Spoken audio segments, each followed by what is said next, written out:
October 12th, 1944. Times Square, New York City. By 8 a.m., something was already wrong. Thousands of teenage girls were lined up outside the Paramount Theater. Not hundreds, thousands. And the line kept growing.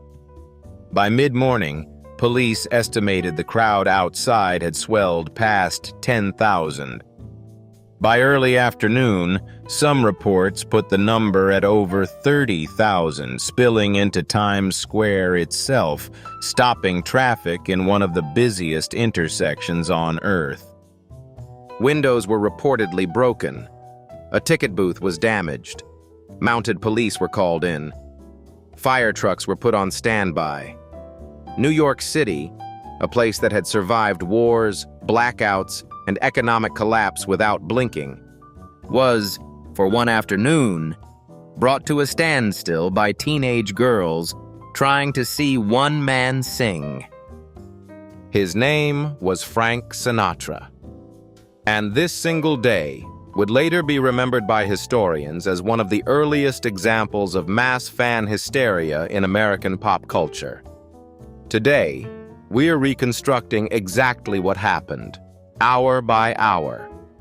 To understand why October 12, 1944 happened, you have to understand what had already been building for 2 years. Sinatra had first performed at the Paramount Theater in December 1942 as a supporting act. Even then, the reaction from young female fans was unusually intense, enough that theater staff and journalists took notice and began writing about it as something new. By 1944, Sinatra was no longer a supporting act. He had become a national phenomenon, driven by his radio appearances, his recordings, and a fan base of teenage girls that the press had started calling Bobby Soxers, a nickname referencing the ankle socks that were a popular fashion trend among young women at the time. Sinatra's management, aware of the growing fervor, booked him for an extended engagement back at the Paramount in October 1944, a multi-week run that would include several live shows per day alongside a film screening.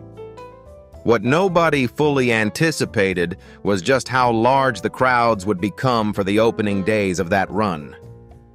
According to newspaper accounts from the time, fans began lining up outside the Paramount Theater the night before the scheduled morning show, some camping out for hours in the cold October air just to secure a spot near the front of the line. By early morning, theater staff realized the crowd numbers were unlike anything they had prepared for. The Paramount's seating capacity was roughly 3,600 people. The number of fans waiting outside was many times that, and growing by the hour as word spread across the city that Sinatra was performing. New York City police were called to manage crowd control, but the sheer volume of people quickly overwhelmed standard procedures. Officers on horseback were deployed to help contain the crowd, a tactic typically reserved for major public disturbances, not a theater show. As the morning progressed, the crowd outside the Paramount began spilling into the surrounding streets, disrupting traffic throughout Times Square. Newspaper reports from the following day describe scenes of girls fainting from the crush of the crowd, being passed overhead toward first responders simply because there was no other way to move them out safely. Some fans, unable to get inside for the first show, reportedly refused to leave their seats between screenings, determined to see Sinatra perform again rather than give up their spot to the next group waiting outside, a phenomenon theater staff had never encountered at that scale before. Local businesses near the theater reported disruptions to their normal operations for the entire day. Police reports and newspaper coverage described the scene using words like pandemonium and bedlam, and the event was quickly picked up by wire services, spreading the story nationally within days. By the time it was over, the incident had earned a lasting nickname in the press: the Columbus Day Riot.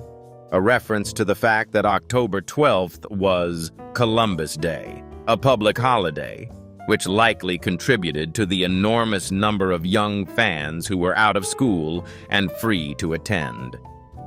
In the days that followed, the event became a major topic of public discussion, extending well beyond the entertainment pages.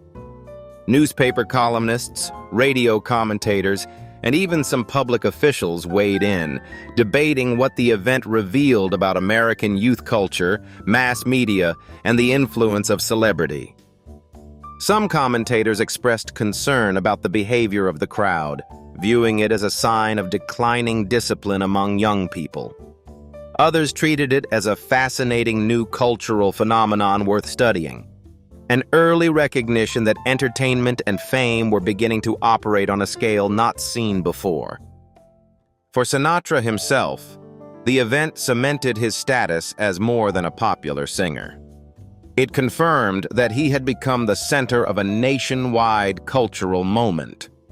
Historians and music writers have since pointed to the Columbus Day Riot as one of the earliest, most well-documented examples of mass fan hysteria in American history, a direct predecessor to the kind of fan reactions later seen with Elvis Presley in the 1950s and the Beatles in the 1960s.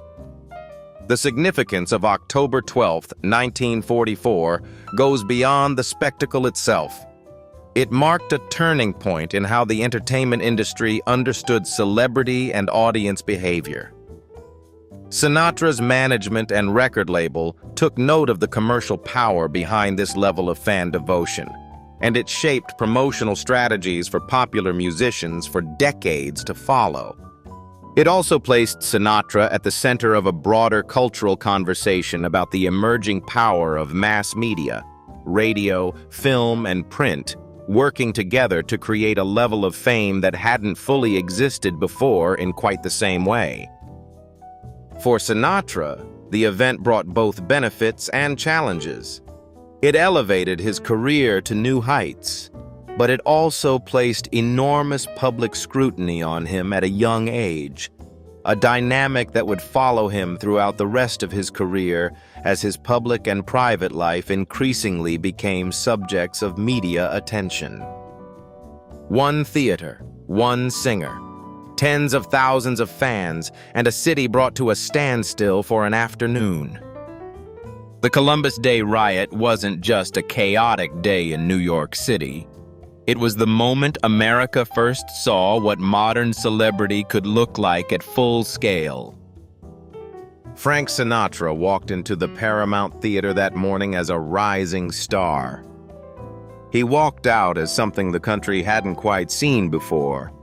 In our next episode, we're covering another single pivotal day in Sinatra's story. The night in 1953, he found out he'd won the Academy Award that would resurrect his career. If you're enjoying these deep dives into single moments in Hollywood history, subscribe. There are many more stories like this one to tell.